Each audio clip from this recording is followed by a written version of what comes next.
Up on 8:40 Thursday morning, time to head on out and hit the snowy trails.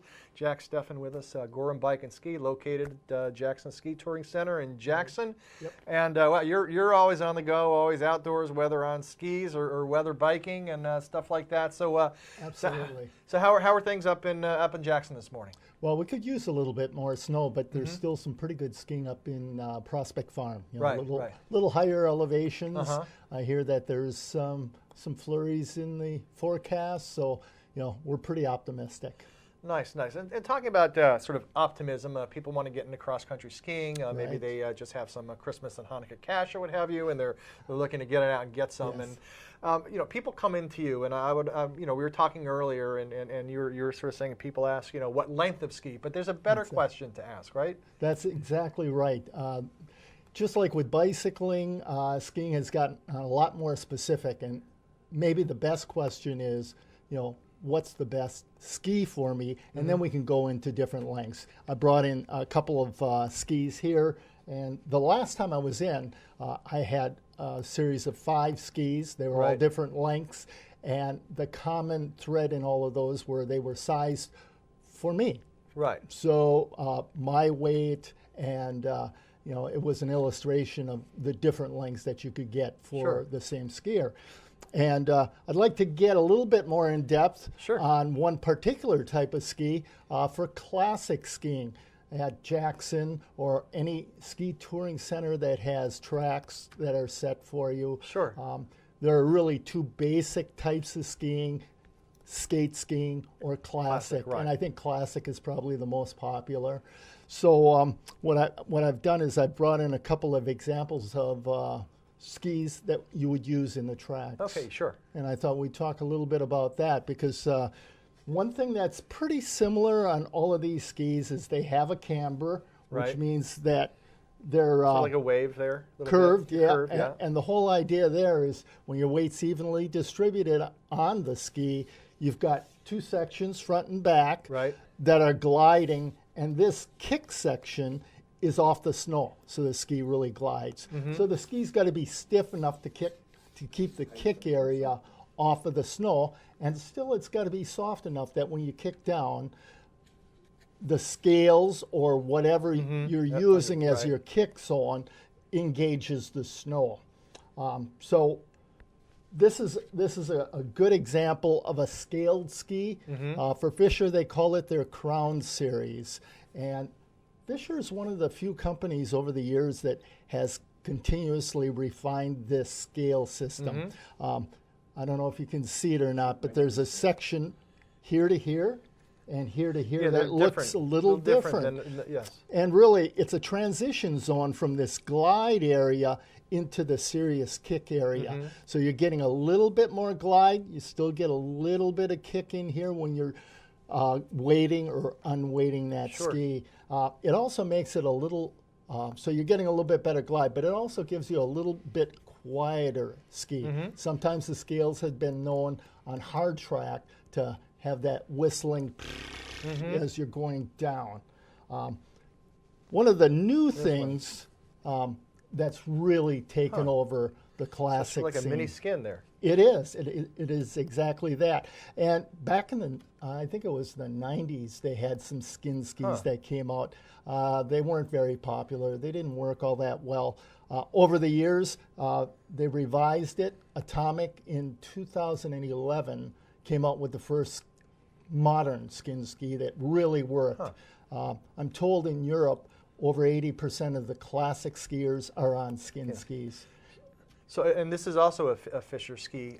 So skin versus scale. So I think the big difference is more consistent kick with the skins. They're quieter. Both of them are pretty easy to take care of. The problem with the skin skis in the past. Those? That's a great story. The first time I saw the rep, I said, well, how long are these going to last? And they said, well, about 100 ski days. And I said, well, what does that mean? Because I may go out for an hour, you may go out for 2 hours, someone else may go out for 4 hours, 100 ski days, what does that relate to? And he said, well, the truth of the matter is, it's new, We don't know. 100 is a nice round number. So the next season, I went to see him again. I said, okay, what's the update? How long will these last? And he said, well, usually we tell people 150 ski days. Well, at least it's trending in the right direction. All right, that's good. So the point is, in the last 3 years, we've had 4 pair that we've replaced. And we've sold a ton of these.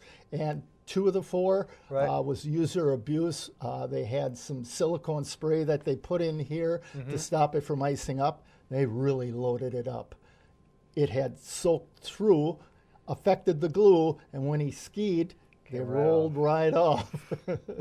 Okay, it's easy on the silicone. So they are they are replaceable. Right. They have a Teflon coating, and that helps prevent icing up.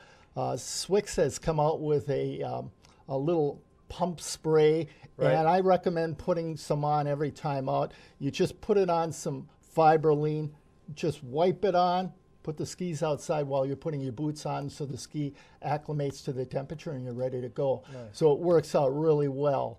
The other thing I wanted to talk about is waxable ski, which would be similar to this, but instead of scales, what they have is just like a regular base. Right. Now, with a waxable, you can adjust the length of that wax pocket. On a easy kicking day, a little softer day, you probably want to go a little shorter. Sure. On a hard packed day, maybe a little bit longer to give yourself a little more kick for climbing. Sure. One of the cool things about either of these is you cannot change that length. It is what it is.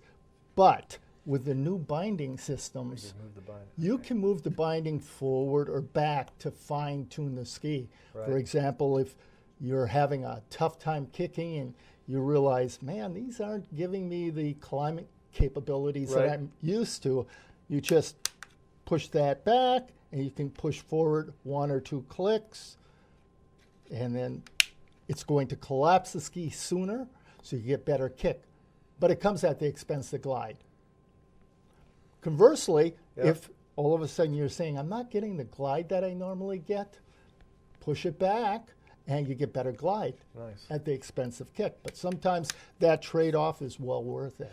Now, people who would want to sort of try this out, you have a demo day coming up, is that right? We do, yes. Saturday the 4th from 10 o'clock to 2 o'clock.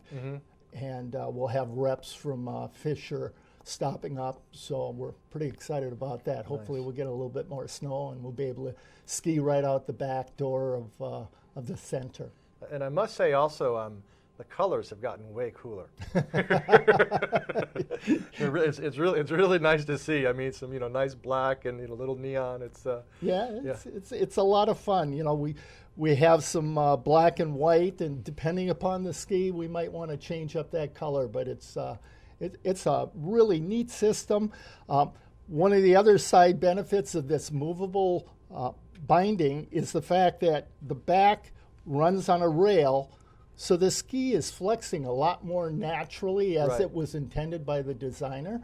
And in the old days, we had 3 screws up here, 1 here, and 1 here. It was like having a solid plate that impinged on the natural flex of the ski. With these, you're getting this sliding back here, so it's a more dynamic ski too. So these aren't your parents' skis. They're the latest and greatest, and they work better, noticeably better.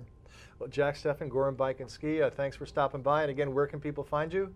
We're right in the Jackson Ski Touring Center, and we invite everybody to come up. And even if you're not in the market for some new skis, we've got some great clothing. Accessories, yep.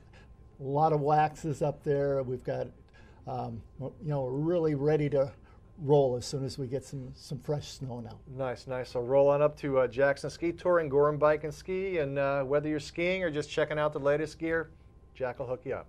We'll be back after this.